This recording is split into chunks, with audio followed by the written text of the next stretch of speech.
I am glad आपको introduction पसंद आया, क्योंकि अगर रेशम को पसंद ना आए तो बहुत मसला हो जाता है। नहीं, बिल्कुल मसला नहीं होता। मैं बहुत सादी हूँ, बहुत सिंपल हूँ। लोगों को ऐसा लगता है, और लोग देखें, हम लोग बाज़ औक़ात लोगों के बारे में स्टूपिड चीज़ें खुद से अज्यूम कर लेते हैं, व्हिच इज़ बैड, नहीं होना चाहिए। अच्छा, इंट्रोडक्शन की बात करूँ तो मैंने कहा आपको, आई एम ग्लैड आपको अच्छा लगा।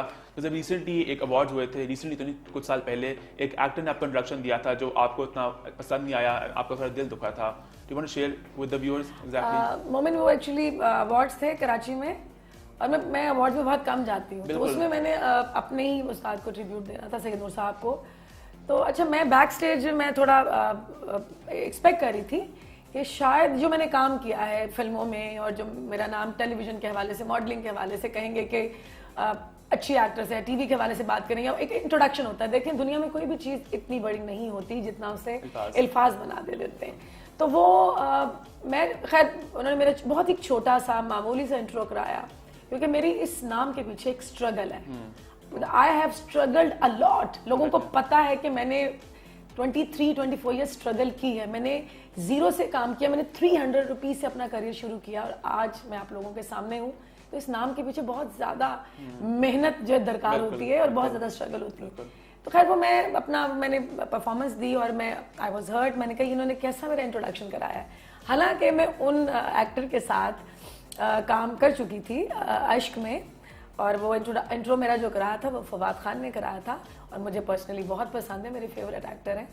और मैं नहीं, मेरी जगह कोई और भी होता शायद, और वो भी हर्ट होती या होता कि अगर आपको नाम किसी ने दिया है, तो मेरा भी एक मुल्क के, इस पाकिस्तान के हवाले से नाम है, छोटा मोटा है तो सही ना।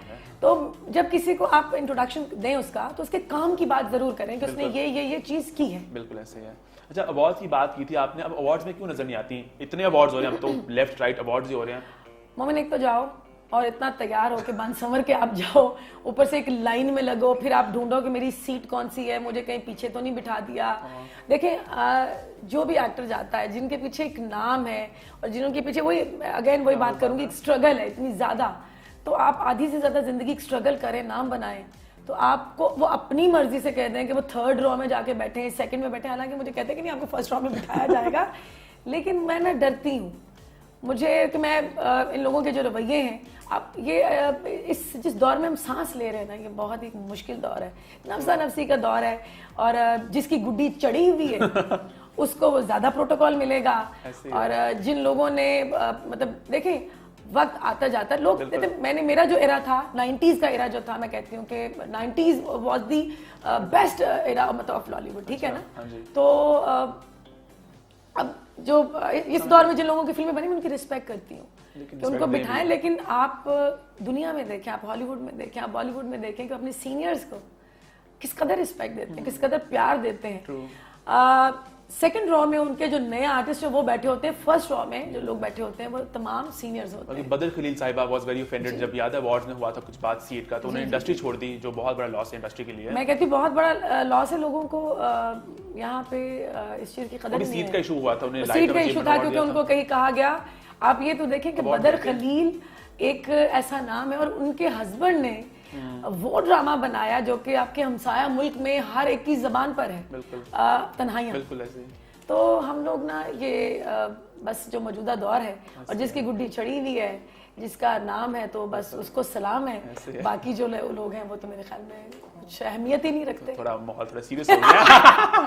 अच्छा, हमारा ना शो में एक होता है ब्लास्ट फ्रॉम द पास्ट, एक सेगमेंट होता है, उसमें हम पास्ट से ब्लास्ट लाते हैं। आपके मुझे बहुत मजे कुछ ब्लास्ट मिले हैं, तो मैंने कोई 3 चूज किए हैं जो मुझे बहुत एंटरटेनिंग लगे, बहुत मजे के लगे। तो आपको दिखाते हैं, let's get your feedback, your comment, और थोड़ी स्टोरी सुनिए जब शूट हुआ तब क्या क्या और कैसे कैसे हुआ था। अच्छा, first is this little song. कोई पंजाबी गाना तो नहीं निकाल लिया मेरा? मतलब मैंने थोड़ा बुरा काम भी किया है। हम उस तरफ नहीं गए, हम थोड़े फन जोन में रहे, तो देखें जरा।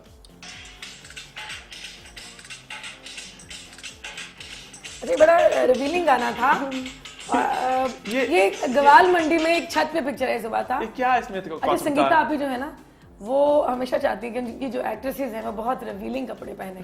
हालांकि जो मेरी जो राय है इसके बारे में वो ये है कि अगर आपने बहुत ही कुछ सेक्सी लगना है, और आपने कोई बहुत ही कोई मतलब वो वाले एक्सप्रेशन देने हैं कि बस लोग कहें कि ओह माय गॉड ये क्या लग रही है स्क्रीन पे, तो आपके चेहरे पे मासूमियत भी, दुख, दर्द, तकलीफ और मतलब अगर लोगों को एंटरटेन करना, ये जो चेहरा है ना, ये आप लोगों को स्क्रीन पे नचा सकता है। उसके लिए आपको मतलब क्लीवेज दिखानी या लो बैक या लो नेक पहनना जरूरी नहीं है। कबूतरों के साथ पकड़ के इतना मुश्किल था, क्योंकि बोलते ना जंगली कबूतर कुछ गुटकू ये काफी पुराना गाना है, तो वो मजा था, अच्छा लगा। ये मुझे बहुत पसंद है कि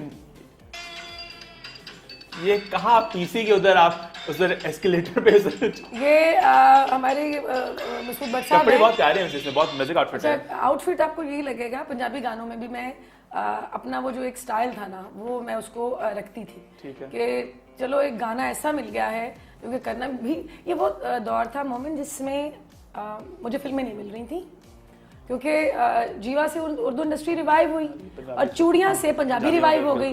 अब मैं जब पंजाबी हो गई तो मैं अपना सर पकड़ के बैठ गई कि अब मैं क्या करूंगी। तो मुझे लगा कि मेरा तो नाम खत्म और मैं अब घर बैठने वाली हूँ। तो उस डर से, उस खौफ से मैंने ये फिल्में की। और इस दौरान यकीन करें, क्योंकि क्वालिटी नहीं देखी जाती थी, नंबर ऑफ मतलब। अच्छा, इस गाने की बात करें तो जो आप स्टेप कर रही थी, तो आपको लगा यार मुझसे क्या करवा रहे हैं आप? बिल्कुल लगता था, लेकिन मैं कर जाती थी कि मुझे ना अब इसमें भी मनवाना है कि मैं पंजाबी फिल्म की भी एक्ट्रेस हूँ। अच्छा। और उस दौरान सबसे ज्यादा मुझे कमर्शियल्स मिले, सबसे ज्यादा मतलब मैंने चीजों का डोज किया, वो मैंने काफी काम किया। अच्छा, एक और गाना है बड़ा मुझे बोल्ड लगा, बड़ा मजे का भी लगा, देखें।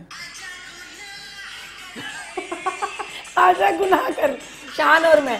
हाँ, ये बहुत रिवीलिंग है, काफी बोल्ड। ये गाना जो था, आपने गाना, ये इंडियन फिल्म का गाना है ना? इंडियन फिल्म का गाना है। और लेकिन बाज़ औक़ात ऐसा होता था कि सेट पे जाते थे, वो कहते थे ये गाना है, वो कहते थे ये गाना है। अच्छा, फिर आप आगे से मतलब आर्ग्यू नहीं कर सकते थे कि आप बहस होगी, अच्छा फिर लड़ाई ना हो जाए, मैं सेट से चली ना जाऊँ। तो मैं ना चुप करके शान ने कहा रेशम शॉट दो। मैंने कहा अच्छा ठीक है। तो किया है। मैं देखिए, अगर आपने कुछ गलतियां की हैं तो आप माने, अगर आपने बुरा काम किया है तो आपको मानना चाहिए कि आपने किया है, क्योंकि आपको कुछ खौफ से और कुछ चीज़ें डर से भी करनी पड़ती हैं। तो जिस रेस में आप, उस कंपटीशन में आप जब चल रहे होते हैं, काम कर रहे होते हैं, तो आपके इर्द गिर्द बहुत सारे लोग, चीज़ें हो रही होती हैं, तो जो कि आपको ना चाहते हुए भी करनी पड़ती है। तो मैंने की बिल्कुल, मैं अपनी, अगर इवन मैं किसी मोमेंट कोई बदतमीजी कर दूं, मैं इंसान हूं, मैं फरिश्ता नहीं हूं, तो मैं यकीन करो मैं हाथ जोड़ के मैं कहती हूँ, पैरों को हाथ लगाती हूँ, माफ कर दो प्लीज, माफ कर दो। मुझे दिल में खुदा का खौफ बहुत ज्यादा है, और मैं कहती हूँ कि अगर आप किसी का भी दिल दुखाएं, अगर आपका कोई मिस्टेक हो तो माफी मांगने में कोई हर्ज नहीं है। अच्छा, पास से हम फ्यूचर में जाते हैं। आपकी फिल्म आ रही है मौला जट, जिसमें आप एक कैमियो कर रही हैं। नहीं, बिल्कुल नहीं कर रही हैं आप। नो कमेंट्स, मुझे मना किया गया कि इसके बारे में बात नहीं करें। चले उसके अलावा आप अभी, मुझे याद है आपका इंटरव्यू आया था कुछ साल पहले, आपने कहा था कि मैं फिल्म में अब नहीं करूंगी, फिल्म इंडस्ट्री को गुड बाय रेशम ने बिड फेयरवेल कर दिया। तो क्यों, मतलब ऐसी स्टेटमेंट क्यों देनी पड़ी आपको?